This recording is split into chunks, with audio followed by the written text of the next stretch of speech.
Hello learners, welcome back to the video. आज के video में गेट 2022 लाइफ साइंस के माइक्रोबायोलॉजी के पार्ट के क्वेश्चंस डिस्कस करते हैं। चलिए वीडियो को स्टार्ट करें। तो पहला क्वेश्चन है, the terminal acceptor of electron during anaerobic respiration in Methanococcus is option A nitrate ion, B sulphate ion, C carbon dioxide, D oxygen. Methanococcus bacteria कुछ ऐसे होते हैं जो एनारोबिक होते हैं और मोस्टली मेराइन एनवायरनमेंट में प्रेजेंट होते हैं और ये ग्राम नेगेटिव होते हैं। तो इसका करेक्ट ऑप्शन बन जाएगा option C carbon dioxide. Methanococcus bacteria जो होता है वो as a terminal electron acceptor CO2 का यूज़ करते हैं। तो नेक्स्ट क्वेश्चन देखते हैं, which of the following mutagens convert DNase adenine to hypoxanthine? Option A ultraviolet light, B mitomycin C methyl methane sulphonate, D nitrous acid. तो इसमें बोला गया है जो एडिनाइन है वो हाइपोजेंथिन तक कन्वर्ट करने में कौन से म्यूटाजन का रोल होता है। तो इसका करेक्ट ऑप्शन बन जाएगा nitrous acid, option D nitrous acid. तो इसके अलावा नाइट्रस एसिड जो ग्वानिन होते हैं, ग्वानिन का कन्वर्जन करते हैं जेंथिन में, और जो साइटोसिन होते हैं उसका कन्वर्जन करते हैं यूरासिल में। ठीक है, फिर ऑप्शन ए में जो दिया था अल्ट्रावायलेट लाइट, ये थाइमिन डाइमर का प्रोडक्शन करते हैं, और जो माइटोमाइसिन सी होते हैं ये जो ट्रांसक्रिप्शन है इसको स्टॉप करते हैं। फिर जो मिथाइल मीथेन सल्फोनेट है, मिथाइल मीथेन सल्फोनेट जो ग्वानिन है उसको कन्वर्ट करते हैं 7 मिथाइल ग्वानिन, और जो एडिनाइन है उसको कन्वर्ट करते हैं 3 methyl adenine. Next question, which of the following leukocytes are present in the largest proportion in healthy human blood? Option A neutrophil, B eosinophil, C basophil, D monocyte.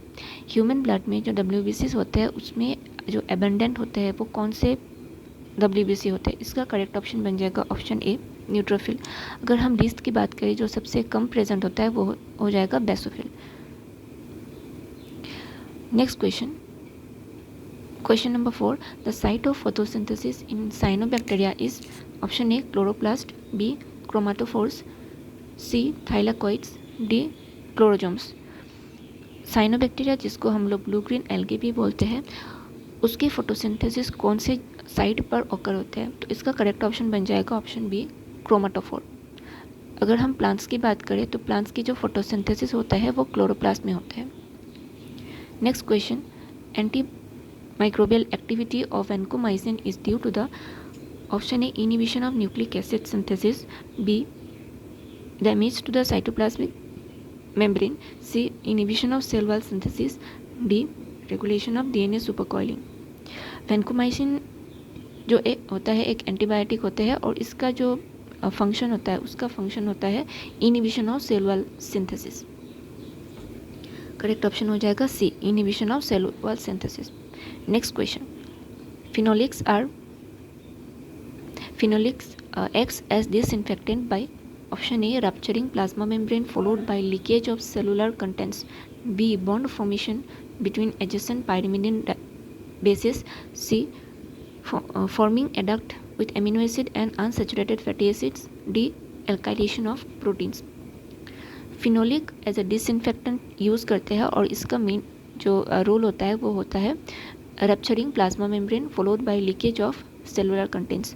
Phenolics plasma membrane के जो bacteria या फिर जो micro organism होते हैं उनके जो plasma membrane होते हैं उसको रैप्चर करके ब्रेक करके तो सेलुलर कंटेंट्स को बाहर रिलीज कर देते हैं।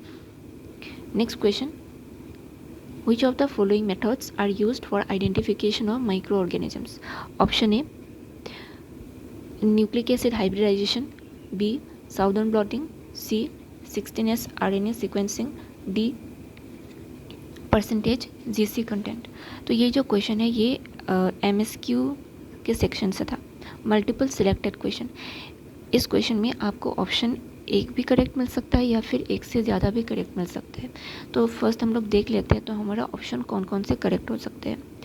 माइक्रो ऑर्गेनिज्म के आइडेंटिफिकेशन के लिए इनमें से कौन सा मेथड का यूज़ होता है? तो हम लोग न्यूक्लिक एसिड हाइब्रिडाइजेशन का यूज़ कर सकते हैं, साउदर्न ब्लॉटिंग का भी यूज़ कर सकते हैं और 16S RNA सीक्वेंसिंग का भी यूज़ कर सकते हैं माइक्रो ऑर्गेनिज्म के आइडेंटिफिकेशन के लिए। तो ये तीनों ऑप्शन हमारा करेक्ट ऑप्शन बन जाएगा। और ऐसे जो MSQ के क्वेश्चंस आते हैं इसमें आपकी निगेटिव मार्किंग देखने को नहीं मिलता है। बाकी के जो डायरेक्ट क्वेश्चंस थे जिसमें सिर्फ एक ही ऑप्शंस करेक्ट होते हैं, जो मल्टीपल चॉइस के क्वेश्चंस थे उसमें आपके निगेटिव मार्किंग होता है, लेकिन MSQ के क्वेश्चंस में निगेटिव मार्किंग नहीं होते हैं। ठीक है, नेक्स्ट क्वेश्चन देखते हैं। Which of the following are present in gram negative bacteria? Option A lipopolysaccharide, B teichoic acid, C periplasm, D endotoxin. तो ऑप्शन में दिए गए कौन सा ऐसा है जो ग्राम निगेटिव बैक्टीरिया में पाए जाते हैं? ये भी MSQ के सेक्शन से था, मल्टीपल सिलेक्टेड क्वेश्चन। तो जैसे कि हम लोग को पता है टेकोइक एसिड जो होता है ग्राम पॉजिटिव बैक्टीरिया में प्रेजेंट होते हैं, तो ये ग्राम निगेटिव का फीचर नहीं होता है। लेकिन लिपोपोलीसैकेराइड, पेरिप्लाज्म और एंडोटॉक्सिन ये तीनों ग्राम नेगेटिव में पाए जाते हैं। एंडोटॉक्सिन जो होता है ये ग्राम पॉजिटिव ग्राम नेगेटिव दोनों में पाए जाते हैं। तो हमारा करेक्ट ऑप्शन बन जाएगा ए, सी और D. Next question, nonsense suppressor mutation is found in option A RRNA, B tRNA, C start codon of mRNA, D stop codon of mRNA। अगर हम नॉनसेंस कोडोन की बात करें तो नॉनसेंस कोडोन 3 होते हैं। एक होता है UAG, UGA और UAA। तो ये तीनों होते हैं नॉनसेंस कोडोन। तो क्वेश्चन में पूछा गया है ऐसे सप्रेसर कौन से कहाँ प्रेजेंट होते हैं? तो ये इसका जो आंसर है बी ऑप्शन करेक्ट हो जाएगा, tRNA के ऊपर प्रेजेंट होते हैं। ठीक है, नेक्स्ट क्वेश्चन जो दिया है इसमें मैच करने के लिए बोला है। एक साइड में स्ट्रक्चरल कंपोनेंट दिया है और दूसरे साइड में उसका फंक्शन दिया है, तो हमको मैच करना है। तो ठीक है, देख लेते हैं फिर। फ्लैजेला का जो काम होता है, फ्लैजेला बैक्टीरिया के मूवमेंट में हेल्प करता है, तो इसका करेक्ट ऑप्शन बन जाएगा केमोटैक्सिस। केमोटैक्सिस मतलब जहाँ पे केमिकल्स का प्रेजेंस होता है वहाँ पे बैक्टीरिया का मूवमेंट होता है। और क्यू का ऑप्शन देखिए सेल वॉल। तो सेल वॉल का काम हो जाएगा prevent cell lysis. Cell wall का काम होता है सेल को डैमेज से रोकना, और जो सेल का अंदर का कंटेंट है वो मतलब अंदर जैसे बाहर ना निकल जाए, इसके लिए सेल वॉल का प्रेजेंट होता है। तो नेक्स्ट देते हैं मेथाक्रोमेटिक ग्रेनुल्स। इसका स्टोरेज होता है ATP के लिए। और मैग्नेटोजोम्स ऑप्शन 4 के साथ मैच हो जाएगा, सेल ओरिएंटेशन। मैग्नेटोजोम्स ऐसे कुछ स्ट्रक्चर होते हैं सेल के इनसाइड बैक्टीरिया में जो आर्ट के मैग्नेटिक फील्ड है वहाँ पे उनका मूवमेंट होता है, वहाँ पे उस डायरेक्शन पे उसका मूवमेंट होता है। तो ये ओरिएंटेशन वाला वर्ड देख के हमको पता चल गया है कि ये एक डायरेक्शन पे मूवमेंट हो रहा है जो आर्ट के मैग्नेटिक फील्ड है। ठीक है, तो इसका करेक्ट ऑप्शन जो है वो P और 2 के साथ मैच हो रहा है। P और 2 ये ABC टीम में दिया, तो ऑप्शन डी हमारा एलिमिनेट हो जाएगा। Q 1 के साथ मैच हो रहा है। Q और 1 B और C में से है, तो A वाला जो है वो एलिमिनेट हो जाएगा। और अगर हम R का देखें, R 3 के साथ ओनली B ऑप्शन में है। ठीक है, तो इसका करेक्ट ऑप्शन बन जाएगा B। नेक्स्ट क्वेश्चन जो ये भी है, match the following pathogen with appropriate disease. एक साइड में पैथोजन और एक साइड में डिजीज़ का नाम दिया है, तो कौन से जो पैथोजन है वो कौन सा डिजीज़ कॉज करते हैं? तो स्ट्रेप्टोकोकस पायोजेंस जो है, स्ट्रेप्टोकोकस पायोजेंस ये कॉज करते हैं। जो हम लोग कॉमन है पहले वो देख लेते हैं। जो ई कोलाई है वो ट्रेवलर्स डिजीज़ का कॉज करते हैं। ठीक है, और जो नेक्स्ट जो ब्रूसेला स्पीसीज़ है उसके लिए हो जाएगा अंडुलेंट फीवर। और जो बाकी ऑप्शंस के साथ अगर मैच करें तो देखते हैं Q और S किसके साथ मैच हो रहा है। Q हो रहा है 4 के साथ, Q 4 के साथ, तो ये और ये इन दोनों में Q 4 है, तो A और B हम लोग एलिमिनेट कर सकते हैं। और P 1 के साथ मैच हो रहा है, सॉरी P नहीं, S 3 के साथ मैच हो रहा है, S 3 इस पे है, तो D वाला ऑप्शन एलिमिनेट हो जाएगा। तो बाकी क्या जो बच गया है स्ट्रेप्टोकोकस पायोजेंस, ये हो जाएगा स्कारलेट फीवर, और माइकोबैक्टीरियम ट्यूबरक्लोसिस ये हो जाएगा पॉट्स डिजीज़।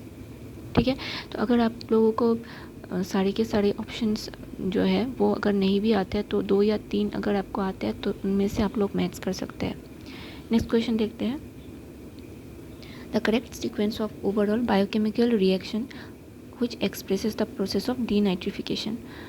तो डीनाइट्रिफिकेशन का जो प्रोसेस है उसमें क्या होता है, जो नाइट्रेट या फिर नाइट्राइट होता है वो कन्वर्जन होता है डायटोमिक नाइट्रोजन। और यहाँ पे चारों ऑप्शन में से कौन सा करेक्ट है वो देखना होगा। ठीक है, तो पहले जान लेते हैं डीनाइट्रिफिकेशन। तो डीनाइट्रिफिकेशन में क्या होता है, फर्स्ट तो आ जाएगा NO3 जिसको बोल लेते हैं नाइट्रेट। ठीक है, नाइट्रेट। तो नाइट्रेट का कन्वर्जन होगा नाइट्राइट NO2।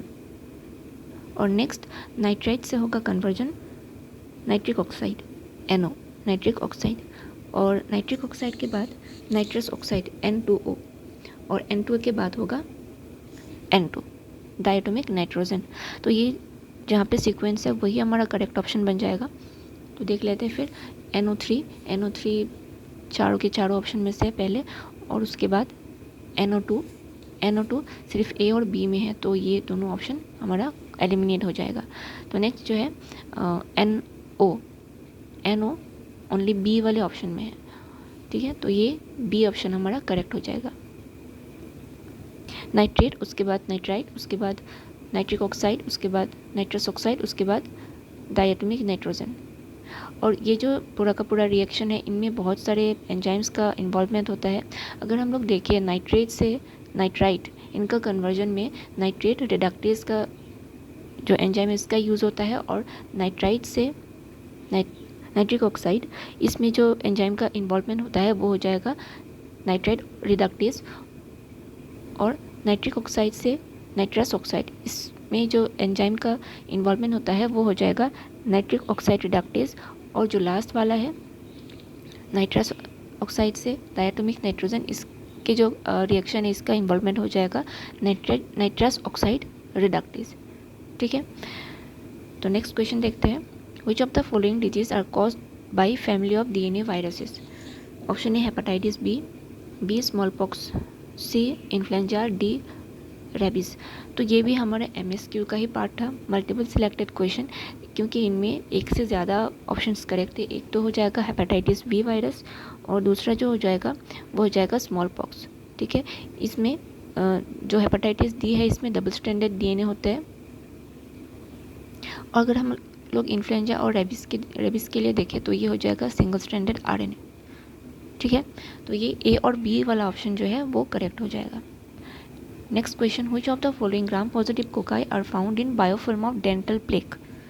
तो डेंटल प्लेक में जो दांत में प्लेक होते हैं तो उनमें कौन से माइक्रो ऑर्गेनिज्म या फिर कौन से बैक्टीरिया का रोल होता है। ठीक है, तो इसका करेक्ट ऑप्शन बन जाएगा, अगर हम लोग देखें गोनोकोकस मेनली ह्यूमन के जो यूरोजेनिटल ट्रैक्ट होते हैं, यूरोजेनिटल